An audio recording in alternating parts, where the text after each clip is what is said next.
स्वागत है। आज हम हिंदी व्याकरण में शब्द विचार समझेंगे। शब्द विचार, शब्दों पर ये विचार करना है कि शब्द की उत्पत्ति कहाँ हुई, शब्द का प्रयोग कहाँ कहाँ करते हैं, शब्द के कितने अर्थ निकलते हैं और शब्द का फॉर्मेशन कैसे किया जाता है, उसका यूज कहाँ किया जाता है। इन सारी बातों पर विचार करेंगे।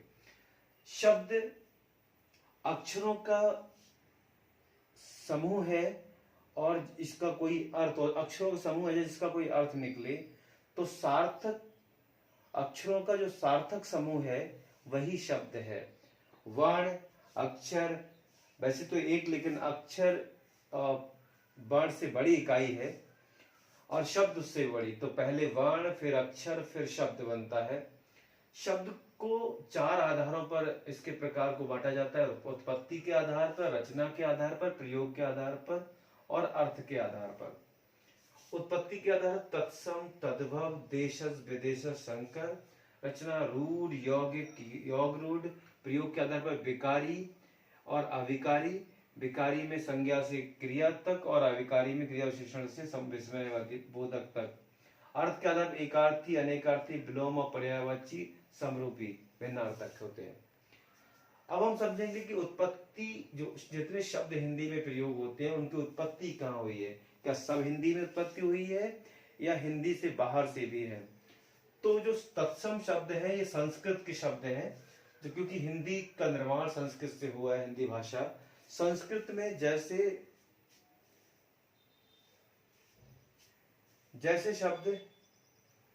शब्द भी संस्कृत में से आए हैं। जैसे अग्नि है, अग्नि को संस्कृत में अग्नि लिखते हैं, वैसे ही तद्भव में आग बना देते हैं उसको, क्योंकि इसमें रूप परिवर्तन करते। तद्भव में क्या है, संस्कृत का ही शब्द होता है लेकिन अपने अनुसार रूप बदल देते हैं। जबकि तत्सम जैसा संस्कृत में है वैसा ही हिंदी में लिखा जाता है। उस तत्सम, तत्व मतलब उसी समान, और तद्भव मतलब बदल। तो अग्नि को अगर आग बना देंगे तद्भव हो जाएगा, और अग्नि संस्कृत में भी हिंदी में तो तत्सम रहेगा, वैसे का वैसा ही। देशज वह, जैसे लोटा शब्द है, ये देशज है, हमारे देश में ही बना है। ऐसा शब्द जो देशी भाषा हमारी हिंदी का है वो देशज है। विदेशी भाषा जो दूसरी भाषाओं से आए हैं, जैसे चाय, चाइनीज है, चीनी भाषा से आया है। और जैसे कमरा है, पुर्तगाली है, गमला है।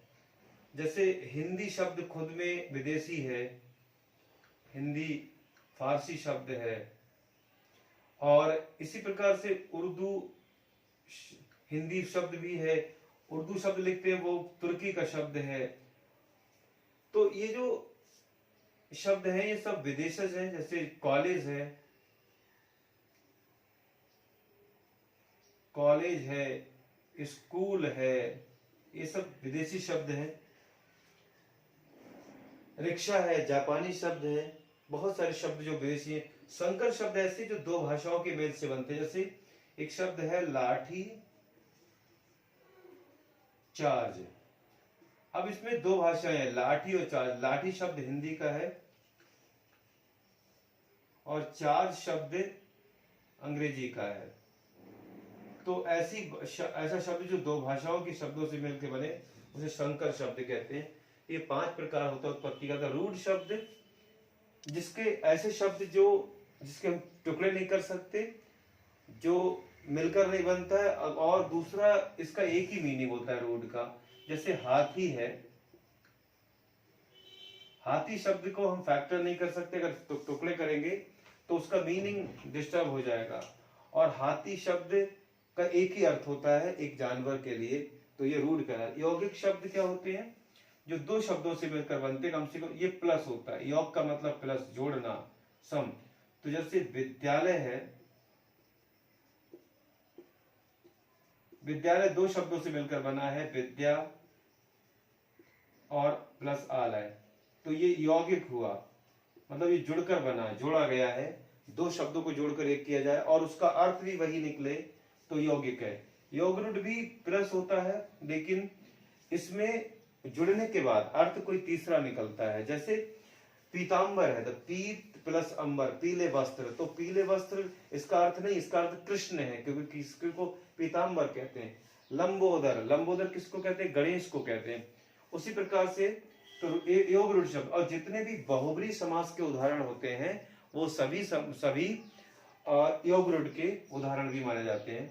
अब देखिए यौगिक और योग रूढ़ शब्द ये चूंकि रचना है, फॉर्मेशन से बनते हैं, तो ये फॉर्मेशन संधि, समास, उपसर्ग और प्रत्यय से होता है। संधि विद्यालय में संधि हुई है, जैसे घर द्वार समास है, समास शब्द है। उपसर्ग जैसे अपमान है, अपमान में अप क्या है? उपसर्ग है, मान मूल शब्द है। प्रत्यय में भारतीय है, तो भारतीय में ये प्रत्यय लगा हुआ है, ठीक है, भारत प्लस ये।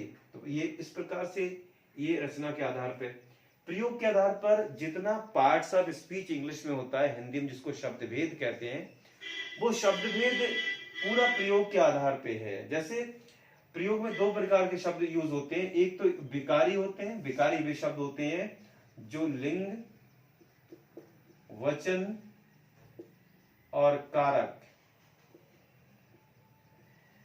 के अनुसार अपना रूप बदल लेते हैं। जो शब्द जब हम यूज करते हैं लिंग, वचन और कारक के अनुसार अपना रूप बदल लेते हैं। हाँ, विकारी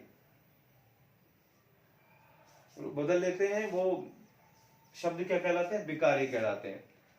तो जो लिंग, वचन और कारक के अनुसार अपना रूप बदलते हैं उन्हें विकारी कहते हैं। संज्ञा, सर्वनाम, विशेषण, क्रिया। तो संज्ञा है, सर्वनाम है, विशेषण और क्रिया, ये चारों विकारी शब्द हैं जो शब्दवेद में आते हैं, क्योंकि संज्ञा रूप लड़का, लड़की, लिंग बदल लेती है, और जिस संज्ञा बदलती है वचन बदलती है और कारक बदलते हैं। सर्वनाम में भी जैसे वह एक वचन है, वे बहुवचन है। विशेषण में जैसे काला पुल्लिंग है, काली स्त्रीलिंग है। क्रिया में भी जाती है, जाती है, जाता है, जाते हैं, जाता है, वचन और लिंग दोनों बदलता ही क्रिया भी। तो ये सब विकारी है। अविकारी में क्या होता है? ये ऐसे शब्द होते हैं, इनको हम अव्यय भी कहते हैं। अव्यय का मतलब होता है ऐसा शब्द जो व्यय ना हो। व्यय मतलब जो बिल्कुल अपना रूप ना बदले। जैसे क्रिया, विशेषण, संबंध बोधक, समुच्चय और विस्मयादि बोधक। क्रिया जैसे धीरे धीरे शब्द है, इसका हम लिंग, वचन, कारक नहीं बदल सकते। संबंध बोधक के सामने, के ऊपर, के नीचे, इनका हम लिंग, वचन, कारक नहीं बदल सकते। समुच्चय बोधक में और, किंतु, परंतु, लेकिन, इनका हम लिंग, वचन, कारक नहीं बदल सकते। उसी प्रकार विस्मय बोधक में अरे, वाह, शाबाश, तो इनमें हम लिंग, वचन, कारक नहीं बदल सकते। तो ये सब अविकारी हैं। अर्थ के आधार पर एक अर्थी शब्द, जैसे अभी आप समझिए दीवार शब्द है, एक अर्थी है। जैसे अब ये समय, ये देखिए काल शब्द ले लीजिए, यहाँ इसके दो अर्थ निकलते हैं, एक समय, दूसरा मृत्यु। तो ये अनेक अर्थक हुआ। विलोम जैसे शुभ लाभ, शुभ लाभ नहीं, लाभ हानि, ये विलोम शब्द है, लाभ हानि। और उस प्रकार से पर्यायवाची जैसे घर है, एक ही चीज के लिए कई अर्थों का प्रयोग, समान अर्थक। जैसे घर को निकेतन भी कहते हैं, घर को गृह भी कहते हैं, और भी शब्द सदन भी कहते हैं, और बहुत सारे शब्द इसके लिए इस्तेमाल। तो ये पर्यायवाची है। समरूपी भिन्नार्थक क्या होते हैं? जो देखने में और सुनने में जैसे लगते हैं, लेकिन उसका अर्थ अलग अलग होता है, कई बार उच्चारण भी अलग होता है। जैसे ग्रह, ये ग्रह घर होता है, एक ग्रह होता है, ये नक्षत्र होते हैं, ऊपर प्लेनेट को ग्रह कहते हैं, और ये ग्रह घर को कहते हैं।